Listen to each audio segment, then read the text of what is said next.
बर्दाश्त कर सकता अगर इसराइल इस कंडीशन पर इर्रेस्पॉन्सिबिलिटी शो करेगा तो। अब इसके वार जाएगी कहाँ? अब जो साइंस और इंडिकेशंस शो हो रहे हैं कि ये जो इसराइल और ईरान के बीच में एक तनाव सा चल रहा है, तो अब ये ज्यादा से ज्यादा ये इशू कहाँ जाएगा? इस वक्त जो साइंस इंडिकेशंस इस वक्त जो शो हो रहे हैं इस वार के हवाले से, ये जो रिसेंट अब एस्केलेशन, इसको अभी वार तो नहीं कर सकते मगर it was not a direct military confrontation. उन्होंने मिसाइल दागे हैं, उन्होंने एम्बेसी पर हमला किया हुआ था, तो इट वाज नॉट। बहुत से मुबसरीन का ये ख्याल है कि ये डायरेक्ट मिलिट्री कन्फ्रंटेशन है, मगर हमारे नज़दीक ये डायरेक्ट मिलिट्री कन्फ्रंटेशन नहीं है, क्योंकि डायरेक्ट मिलिट्री कन्फ्रंटेशन वो होता है जो आपस में मिलिट्रीज आमने सामने हो जाती हैं, कोई एयर स्ट्राइक जेट फाइटर्स आमने सामने आ जाते हैं। It was not a direct military confrontation. Iran ने अपने मुल्क में बैठकर वहां से मिसाइल दागे हैं और इसराइल ने किसी और मुल्क में जाकर ईरान की एम्बेसी पर हमला किया है, तो so we can not call it direct confrontation. ये डायरेक्ट कन्फ्रंटेशन नहीं था। होने जा रहा है, क्या इंडिकेशंस शो हो रही हैं कि ये जो सारा इशू है अमेरिका की तरफ से, और स्पेशली जो रेस्पॉन्सिबल कंट्रीज हैं इंटरनेशनल कोर्ट में, जो रेस्पॉन्सिबल कंट्रीज हैं उन्होंने उनके हिसाब से अब ये इशू कहा जा रहा है। जैसे कि इसराइल यूएन सिक्योरिटी काउंसिल में गया है, अमेरिका ने G17 के लिए एक कॉल दी हुई है, तो इस हवाले से इंडिकेशंस ये शो रहे हैं कि ये इशू अब जो ये फॉल कर चुका है डिप्लोमेटिक कोर्ट में। अब इसको डिप्लोमेटिकली डील किया जाएगा। जाहिर सी बात है सिलेक्शंस लगाए जाएंगे ईरान पर, ज़्यादा से ज़्यादा कंट्रीज़ के एम्बेसीज ईरान में बंद करेंगे। अब इसके साथ साथ मुस्लिम कंट्रीज़ को भी यही रिएक्ट करना चाहिए।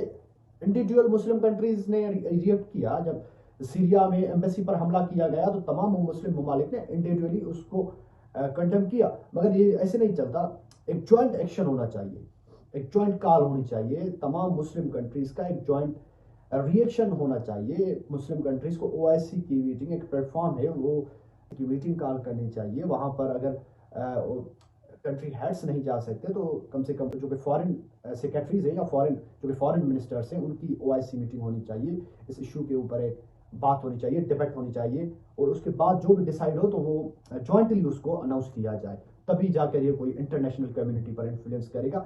नहीं तो इंडिविजुअल तो हर मुल्क अपना रिस्पॉन्स शो करता है, मगर उसकी डिप्लोमेटिकली इतना कोई उनका असर नहीं रहता। तो इस हवाले से चाइना, रशिया, सऊदी अरेबिया, ये कंट्रीज है, these are the countries which can play the pivotal role in this escalation. They can restrain several sanctions, they can restrain several reactions, because international community is not in the mood to absorb such big blunders. Nobody is in mood to afford such a big war in Middle East, especially when the whole planet is running under the energy crisis. तो इस हवाले से तमाम मुस्लिम ममालिक को मिलकर एक reaction show करना चाहिए, OIC की एक मीटिंग कॉल करनी चाहिए। जाहिर सी बात है अगर पाकिस्तान इसमें आगे जाता है तो वेरी गुड, पाकिस्तान को आगे जाकर OIC की पहले तो कोशिश की जाए कि हेड्स की मीटिंग कॉल की जाए। अगर हेड्स की नहीं हो सकती इस वक्त तो कम से कम फॉरेन मिनिस्टर्स की एक OIC मीटिंग कॉल की जाए, और उसमें जो भी लाहे अमल डिसाइड किया जाए उसको अनाउंस किया जाए। एक जॉइंट कॉल जाएगी इंटरनेशनल कम्युनिटी में, तमाम जो भी कलेक्टिव फॉर्म से एक जॉइंट कॉल जब जाएगी, एक कलेक्टिव रिएक्शन जब जाएगा, तो उसका असर सबसे ज़्यादा होगा, उसका असर इसराइल पर भी पड़ेगा। जाहिर सी बात है इसराइल एक ग्लोबल विलेज का कंट्री है, ग्लोबल विलेज में रह रहा है, तो उसको भी तमाम सारे इंटरनेशनल पासदारियों का भरम रखना पड़ेगा। इंटरनेशनल इन्फ्लुएंस जाहिर सी बात है इसराइल पर भी असर करेगा। तो this things should be follow.